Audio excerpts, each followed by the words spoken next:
What if the most dangerous man in the world was never a terrorist, never a warlord, never a dictator, but a smiling financier who threw dinner parties for presidents and princes?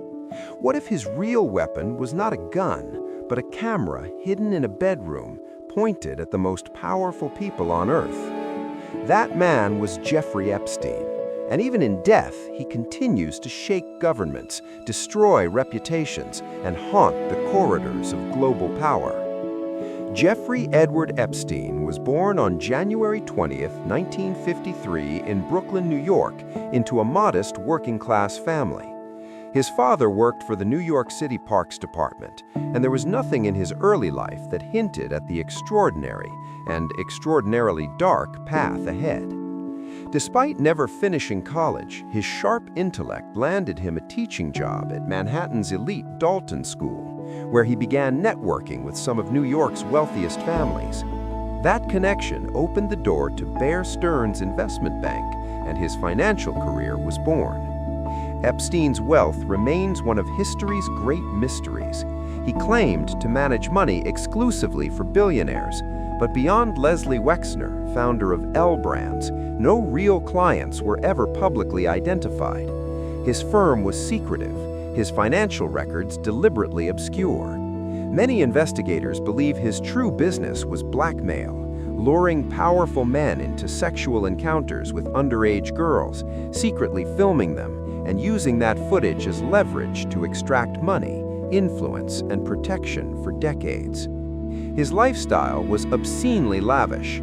He owned a 21,000-square-foot Manhattan mansion, once described by visitors as equal parts palace and horror show. A Palm Beach estate that served as a central hub of his criminal operation. A 10,000-acre ranch in New Mexico with its own private airstrip. A luxury apartment in Paris, and 2 private jets. His social circle read like a guest list from the most exclusive event on Earth: Bill Clinton, Donald Trump, Prince Andrew, Bill Gates, Stephen Hawking, and countless billionaires and celebrities. His private island, Little St. James, in the U.S. Virgin Islands, became infamous worldwide. Locals called it Epstein Island. Remote, accessible only by boat or helicopter, and far from the reach of ordinary law enforcement, it was allegedly where some of his worst crimes took place, a Caribbean fortress of abuse hidden behind blue skies and turquoise water. His chief partner in crime was British socialite Ghislaine Maxwell, daughter of media mogul Robert Maxwell.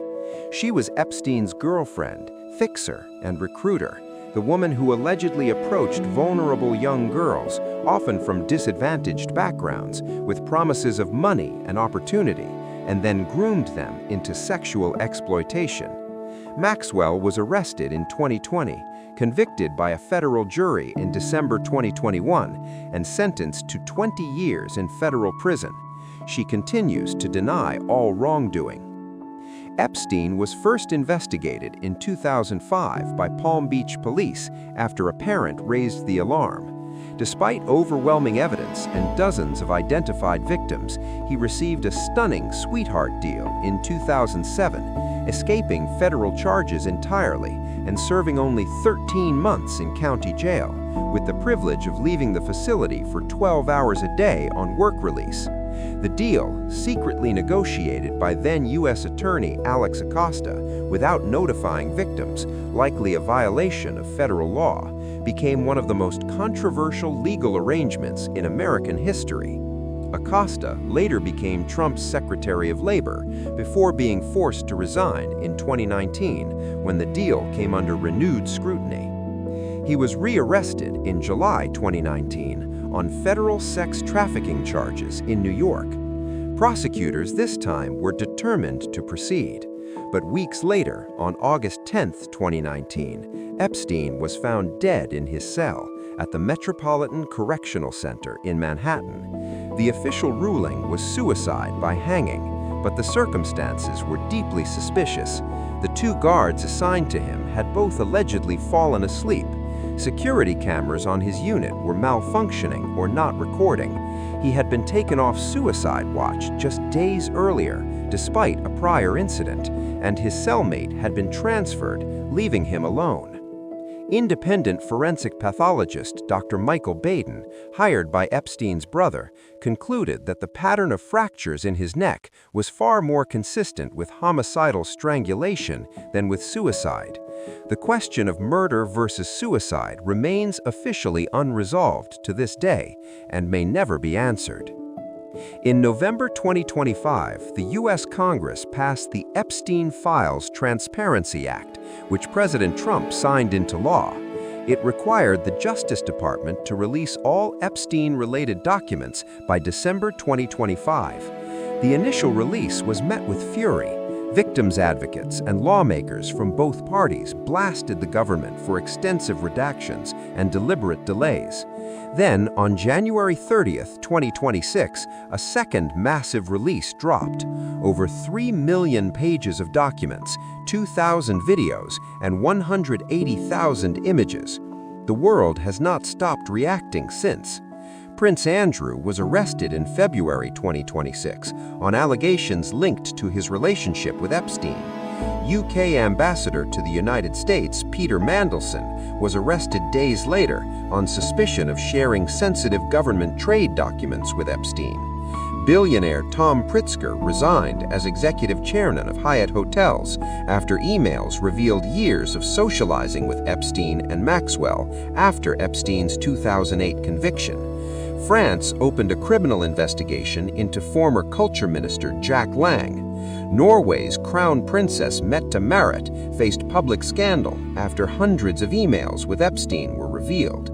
Emails connecting Elon Musk and Steve Bannon to Epstein's inner circle also surfaced, sending shockwaves through the political world. Despite millions of pages now technically in the public domain, critical questions remain stubbornly unanswered. A draft 60-count federal indictment prepared against Epstein and 3 unnamed co-conspirators, which was never pursued, has re-emerged in the files, with the co-conspirators' names still redacted. How did Epstein truly make his billions? Who were the powerful forces that protected him for so long and ensured he escaped real justice for decades? And most chillingly of all, what is still being hidden and why? The victims, real people, many of them children when they were abused, carrying lifelong trauma, remain at the center of this story. Virginia Roberts Giuffre, perhaps the most prominent survivor, who spent years fighting for justice and accountability, died by suicide in April 2025 in Australia, never seeing the full truth come to light. Her death is a devastating reminder of the human cost buried beneath the headlines and the famous names. Jeffrey Epstein's story is not just a scandal, it is a mirror held up to the world's most powerful institutions, and what it reflects is deeply, profoundly disturbing.